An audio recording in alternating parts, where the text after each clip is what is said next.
बिस्मिल्लाहिर्रहमानिर्रहीम। अस्सलाम वालेकुम। कैसे हैं आप सब? दुआ है कि आप सब अपनी ज़िंदगी में सेहत तंदुरुस्ती के साथ शाद रहें, आबाद रहें। तो जनाब, जैसे कि आप देख रहे हैं कि यहाँ हमारे पास बड़ी क्रिस्पी मज़ेदार खस्ता किस्म की जो है हमने कटोरी चाट बनाई है। तो रमज़ान के हिसाब से तो ये रेसिपी परफेक्ट है ही, लेकिन ईद के बाद भी जैसे मेहमान नवाजी होती है, मेहमान आते हैं, तो उसके लिए भी ये बनाना बहुत खूबसूरत एक इजाफा होगा आपके दस्तरखान पे। तो चलिए बनाते हैं, देखते हैं कैसे बनती है ये परफेक्ट कटोरी चाट। यहाँ मैंने 1.5 कप मैदा लिया है। आप कोई भी कप सेट कर लें और इसके हिसाब से ले लीजिएगा।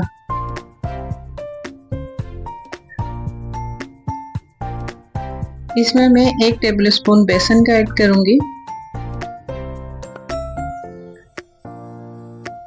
हाफ टेबल स्पून से थोड़ा कम मैंने इसमें नमक ऐड किया है। अब इन तमाम ड्राई इंग्रेडिएंट्स को हम अच्छी तरह से मिक्स कर देंगे कि बेसन और नमक सारे मैदे में अच्छी तरह से मिल जाए।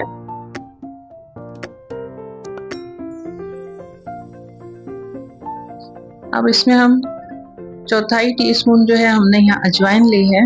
इससे हम हथेली पे मसलेंगे, थोड़ा सा रगड़ कर इसमें डालेंगे। अजवाइन नहीं है तो आप भुना हुआ जीरा भी इसी तरह से हाथ पे क्रश करके डाल सकते हैं।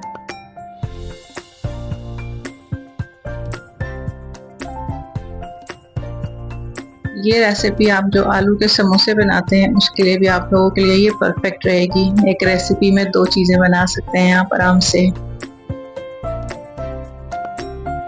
यहाँ मैंने घी लिया है और मैं 3 से 4 टेबल स्पून इसमें घी डालूंगी, क्योंकि मुझे ये जो कटोरी जो बनाई है ना, ये मुझे बिल्कुल खस्ता चाहिए, मज़ेदार सी खस्ता सी के खाने में मज़ा आ जाए।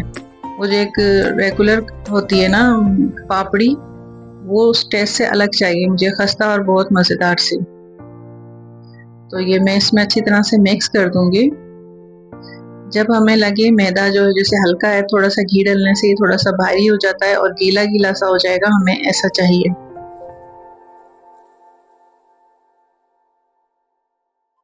तो घी की जो गुठलियां बनती हैं मैदे में डालने से, उसे मैं हाथों से तोड़ तोड़ के डिसॉल्व कर रही हूँ, मिक्स कर रही हूँ। यहाँ हमारे पास परफेक्ट जैसा मुझे चाहिए मैदा, ये वैसा मैदा तैयार हो गया है और ये घी बच गया है तो इसे हम हटा देंगे। अब मुझे इसमें थोड़ा थोड़ा पानी डाल के गूंदना है। नॉर्मल जो हम रोटियों के लिए आटा गूंदते हैं उससे थोड़ा सख्त चाहिए, बहुत ज़्यादा सख्त भी नहीं कि हमसे पूरियाँ जो है इसकी बेली ना जाए, और इतना नरम भी नहीं कि जैसे रोटियां बना लें। यहाँ आटा मेरा गूंद चुका है मैदा। मैं इसे थोड़ी देर आधा घंटा घी लगा के रख दूंगी, कवर करके रख दिया। ये कुछ सैलेड लिया है मैंने, इसमें बंद गोभी है, गाजर है, खीरा है। एप्पल इसमें ऑप्शनल है, जब मैं सर्व करूंगी तब काट के ऐड करूंगी। अब इसमें हरा धनिया चॉप करके मैंने ऐड किया है और 1 टेबल स्पून में इसमें लेमन जूस डालूंगी और सैलेड को मिक्स करके रख दूंगी।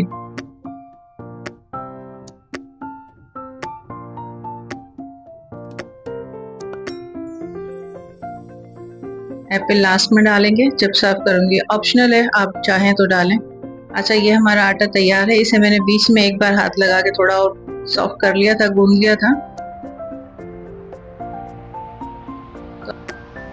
तो यहाँ ये अब तैयार है कटोरी चाट बनाने के लिए।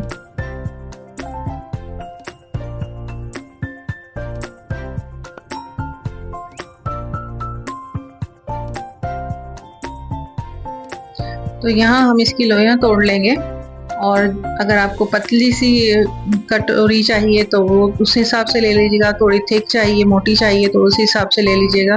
मुझे मीडियम बनानी है, ना बहुत ज़्यादा पतली उसकी कटोरी बनानी है और ना ही बहुत ज़्यादा मोटी, तो मैं उस हिसाब से ले रही हूँ।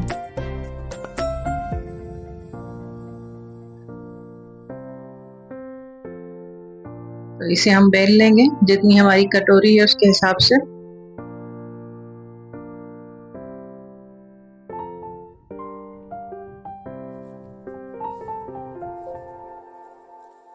ये कटोरी है मेरे पास, इस पे तो बैक साइड पे इसकी थोड़ा सा मैंने घी लगाया है, और फिर मैं ये जो मैंने अभी पूरी बनाई है ये इसके ऊपर सेट कर रही हूँ। अच्छी तरह से दबा दबा के सेट करना है, क्योंकि घी में जाके फिर हटने लगती है फौरन से। अच्छा, इसे अब हमने फॉर्क से पिक कर लिया है। अच्छा, इसमें काफ़ी गहरे लगाने चाहिए कि दोनों साइड पे एक निशान लग जाए।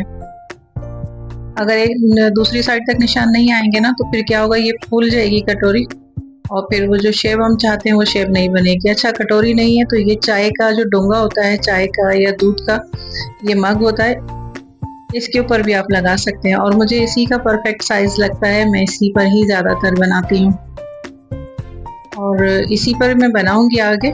मैं बस एक आपको कटोरी का बनाकर दिखा दूंगी।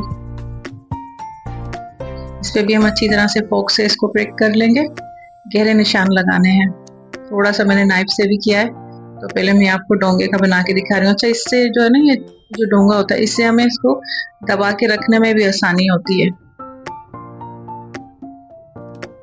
इससे मैंने प्रेस करके रखा हुआ है और ये गरम ऑयल जो है मैं डोंगे के बीच में भी डालती रहूंगी ताकि ये अंदर से भी पक जाए और ये डोंगे को छोड़ दे।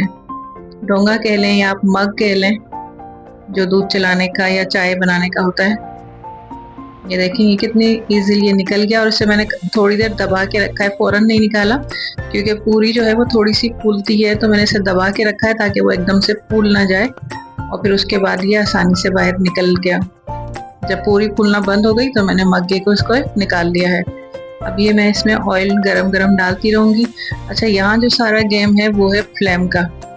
अगर तेज़ फ्लेम होगा तो क्या होगा, पूरी जो है ये आपकी कटोरी जो ये बाहर से पक जाएगी और अंदर से कच्ची रह जाएगी। अब मैंने इतना फ्लेम रखा है कि ये अंदर से भी पक जाए और साथ साथ बाहर से भी पकती रहे, इसीलिए मैं इसको जो अलट पलट कर रही हूँ। इसके अंदर भी मैं ऑयल डाल रही हूँ ताकि ये अंदर से भी पक जाए और इसको मैंने उल्टा इसलिए किया था ताकि इसके किनारे अंदर और बाहर से पक जाएं और ये बिल्कुल एक खस्ता सी कटोरी हमारे पास तैयार हो जाए। बस ये थोड़ा सा एहतियात के साथ करने वाला काम है और कोई मुश्किल नहीं है, आप लोग इसको बहुत आसानी से बना लेंगे। देखें, इसके अंदर भी ऑयल है, कैसे गर्म हो रहा है, पक रहा है। तो मैं ऑयल जैसे थोड़ा सा गर्म पकना बंद हो जाता था उसको निकाल के दोबारा से ऑयल डाल देती थी। ये मैंने इसमें कटोरी ऐड की है। अब कटोरी को मुझे किसी चीज से दबा के रखना पड़ेगा। तो वो जो मग था, जो डोंगा था उसका, वो मुझे उसके हैंडल की वजह से उससे काफी आसानी होती है। अब इसे मैं तब तक दबा के रखूंगी जब तक ये फूलना बंद हो जाएगी। अब ये फूलना बंद हो गई है। अब इसे मैं पहले पलट के थोड़ा सा पकाऊंगी। ये पलट दिया है हमने। अब ये पकेगी यहाँ से और बहुत इजीली ये निकल जाएगी। ये देखें, ये निकल गया है।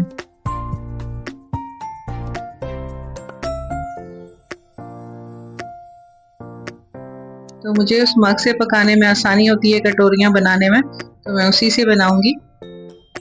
और ये कटोरी का साइज जो है ये जितना मुझे चाहिए उससे बड़ा है।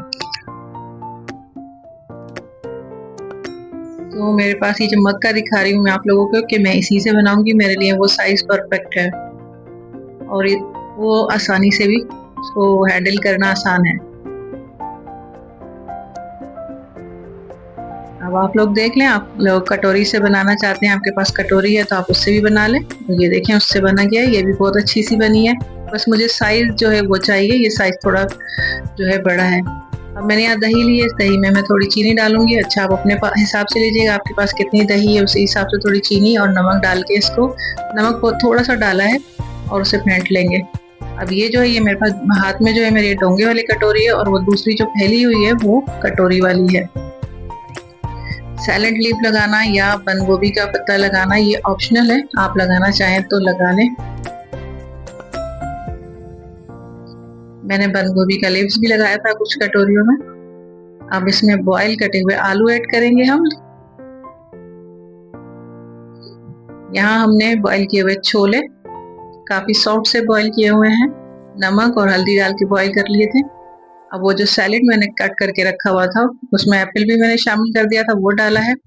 और जो ये दही हमने फेंटी है ये डालेंगे। हरी चटनी डालेंगे, जो धनिया पुदीना हरी मिर्च की चटनी बनाते हैं जीरे के साथ, ये वो चटनी है। थोड़ी सी इमली की चटनी डालेंगे, इमली की खट्टी मीठी चटनी। और यहाँ मैंने इसके ऊपर से सेव गार्निश किए हैं, इससे इसकी लुक बहुत खूबसूरत हो जाती है और जायका भी बहुत अच्छा हो जाता है। थोड़ा सा कलर के लिए मैं सैलेड ऊपर से भी ऐड करूंगी। आप इस पे केचप और मायो भी डाल सकते हैं। तो ये हमारी बहुत खूबसूरत, बहुत लजीज, जायकेदार कटोरी चाट तैयार है। उम्मीद है कि आप लोगों को ये बहुत पसंद आएगी। ये इसकी जो कटोरी बनी हुई है बहुत खस्ता है और इस रेसिपी से बनाएंगे तो यकीनन खाने वाले पूछेंगे कि आपने ये कैसे बनाई है कटोरी। बनाने के लिए तो ये बना लेते हैं पापड़ी के उससे भी, लेकिन उसमें एक नॉर्मल पापड़ी वाला ही टेस्ट होता है। और ये जो हमने कटोरी बनाई है इसमें बहुत खस्ता, इसे बहुत जायकेदार समोसे होते हैं ना, समझे कि उस तरह का इसमें टेस्ट आएगा और बहुत खस्ता होगा कि आप लोग इस तरह रेसिपी से बनाएंगे तो आपको खाकर मजा आ जाएगा। तो चलिए एंजॉय कीजिए मेरी ये रेसिपी और मुझे ज़रूर कमेंट करके बताइएगा कि आपको कैसी लगी मेरी ये रेसिपी। तो आप लोगों से रिक्वेस्ट है, मेरे चैनल को लाइक कीजिए, शेयर कीजिए, सब्सक्राइब कीजिए और कोई सजेशन है तो वो ज़रूर दीजिए। और फिर मिलते हैं इंशाल्लाह किसी और अच्छी बेहतरीन रेसिपी के साथ। तब तक इजाज़त दीजिए, दुआ में याद रखिए। अल्लाह हाफिज़, अल्लाह निगहबान।